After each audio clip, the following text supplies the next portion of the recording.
Funeral lady here. I want to talk today a bit about private services. First of all, logistically, when a family wants services to be private, all that matters or that means is that the funeral home is not going to put out a notification of the details of the service. There's not a way to keep things private if you're also going to simultaneously post the dates and times and places of the service and then say it's private. You will have people that assume they're invited. You will have people show up. Most funeral homes cannot act as like bouncers and have a guest list and control that. So the way that it's controlled is when services are private, the way that our funeral home does it is we post the obituary with a past tense simple statement saying services were privately held or at the wishes of the deceased or the family, something to that effect. This way, it's put out there that services were handled, it's already been done, and they were private. That being said, I want to talk about what private services means in terms of how it puts a different kind of burden on the family. So when you're not having the funeral home obituary, people know about the details, and you're having it private, that means it's on the family members to invite who needs to be invited and to share the details of the services. So it takes a little bit of mindful thought about who you're going to be including and who you aren't going to be including. And sometimes you have to have a response ready for the people that will reach out to you expecting to be invited or asking about the services. You know, everyone kind of needs to be on the same page.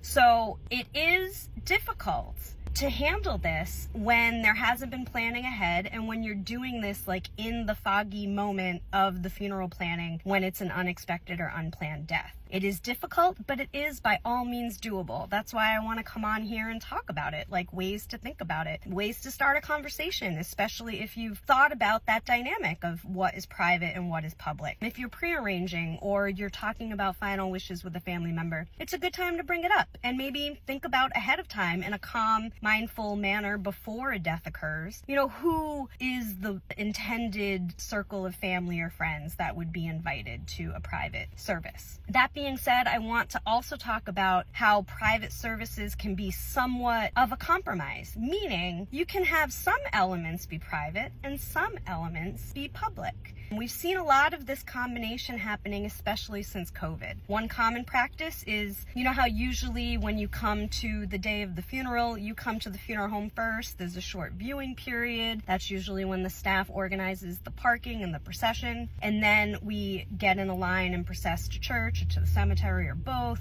One way to do it is you invite the public directly to the church. Only family meets at the funeral home before church. So you have a little bit of private time. This is also the period before the casket is closed, so it's a little more intimate to have just like family and the invited closer circle of people around. And then you process to the church, and there the rest of the attendees are. The staff can always organize so that the people meeting in church can let us know if they're also going to follow to the cemetery. The staff can handle that, you know, if it's arranged. The other way this can be done, and this is how my family does it, we actually have 2 viewing periods. The first one is informal and it's invite only. So it's family, but it's also like that close circle, which in our family is a lot more people than we all thought once we started inviting people. But what was beautiful about it was it took the pressure off. It gave us all in the closest circle a chance to see our loved one, to see each other without the social aspect of, oh, wait, okay, now it's time to line up and receive everyone that is coming to talk to us. When there's no receiving line and, you know, community group of people coming to talk to you, it's